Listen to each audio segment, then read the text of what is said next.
What's up YouTube, Joel here, and I'm back with another video. Today I've got a whole bunch of pickups. I've got some TurboGrafx, PC Engine, Famicom, and some more NES games, and some really cool controllers. So let me show you what I've got here. First, I'll start off with the TurboGrafx game. I picked up the Legendary Axe. Really wanted to get this one ever since I saw somebody playing it at the Midwest Gaming Classic. I was aware of this game, but I never realized how cool it looked.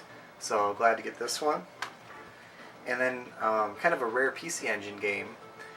This is Geikisha Boy, or Photograph Boy. You go around taking pictures, and the sights that you see are quite strange and weird, so it's really fun.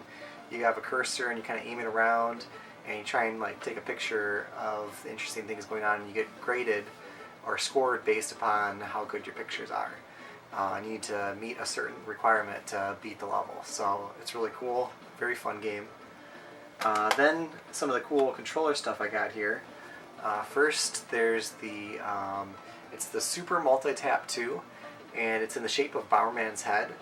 I'm a huge Bomberman fan, so I had to get this, just kind of a cool thing to have. And now when I do get around to picking up the Super Famicom Bomberman games, I'll have the multi-tap to be able to finally do some multiplayer action.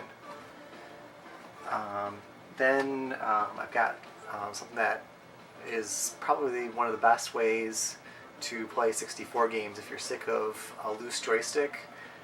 This is the Hori Mini Pad. It's got a joystick very similar to the GameCube controller. It is a little bit smaller, so it might be cramped for people with bigger hands, but I love using this controller. This is very comfortable and easy to use. The buttons are in a little bit different position for the Z trigger, but you do have a Z trigger on each side. That takes a little bit of getting used to, but still awesome controller. And then some kind of weird, interesting Famicom controllers. First, there's a Super Controller 2. This has a little programmable LCD display and kind of gives you options and settings that you can do. Don't really know the details on all the options, but I think that there's probably like a turbo fire option. Maybe you could program some different things, but cool to have this. And then something else that's really cool. This is the Hori Track, which is a trackball controller. It's got the trackball that you would normally see like on a computer mouse, but there's just a handful of games that are compatible with this. One of them being Operation Wolf, where you can scroll with the trackball to move your cursor around and aim at the enemies. There's also a soccer game and I think a volleyball game that are compatible with this too. So it's pretty cool to play around with. Don't think it ever really caught on since they only had a few games that supported it, but it's kind of a unique, interesting piece of hardware. Now we'll take a look at our Famicom games here, and I'll show you some of the weird and interesting games that I got. This is TM Network Live and Power Bowl. Not anything good that I know of, but kind of interesting that it had a black and white case on it. It's kind of weird. Then we've got Super Dynamics Badminton, a game called Flappy, Magic Darts, and this one's really cool to have. This is Lolo 2, kind of a rarity for the Famicom. And then another really awesome game, Samurai Pizza Cats. Really glad to have this one, kind of a fun action platformer game. And these are pretty cool too. These are the two carts for Rob the Robot, the Famicom versions. So you can see Rob's head on there. Kind of cool to have these. And we've got Yokai Club. And this is, I think it's called something about the Crystal Palace. Was it Chronicles of... No, can't remember what it is, but this is an NES game. This is the Famicom version.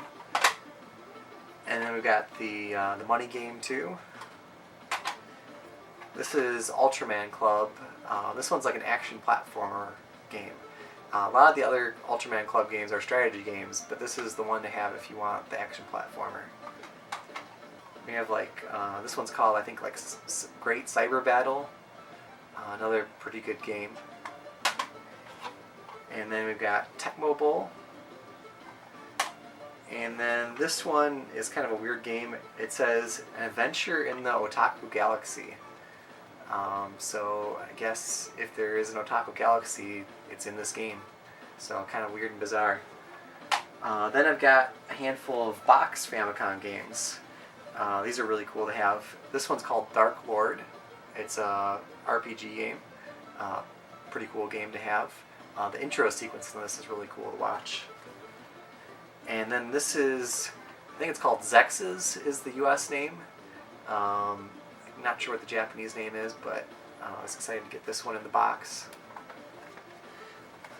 And Intouchables. This is Itadaki Street. I think it's like the Game of Life. In Japan, it seems like the Game of Life is very popular. They've made a number of video game adaptations of it.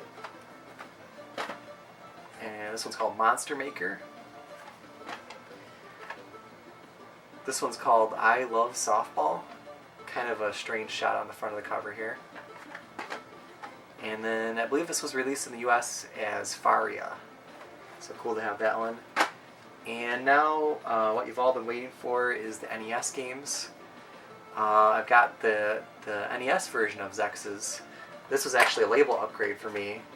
And all of these games in the cases are like in absolute mint condition. There was a guy on eBay selling them all in the game cases along with the manuals, and every single one was mint condition. It was like if somebody had the box and they just threw the box away, and the games were all kept super mint.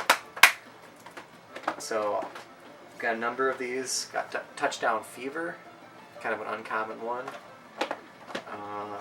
King of the Ring, also kind of hard to find. Zoda's Revenge, and another awesome underrated game, Super Spy Hunter. This is a Sunsoft title, and the action and graphics are very unique and cool in this, and it's a very fun game. So if you're looking for something interesting to play, definitely pick this one up. This is also an underrated game too, Vice Project Doom. But it's gotten a lot of press recently, but then again, if you haven't heard of it or haven't seen it, definitely pick this one up too. Play and get a little ways into the game, because you've got different types of levels, and some of them are really cool the way they're done. I really like the action platforming levels in this game. And then just a few more, one of them being quite rare that I'm happy to have. There's Cyberball, complete in the box. And then also got Bad Dudes complete in the box. And then the best one out of this lot, and what I never expected to find complete in the box, is Indiana Jones and the Last Crusade. But this is the Ubisoft version. This is the extremely rare version. This is the one to look out for. Sometimes you can get lucky and a place might misprice it as the Taito version when it's actually the Ubisoft version. So some people have gotten lucky that way. I didn't get quite that lucky, but I did get this for a reasonable price.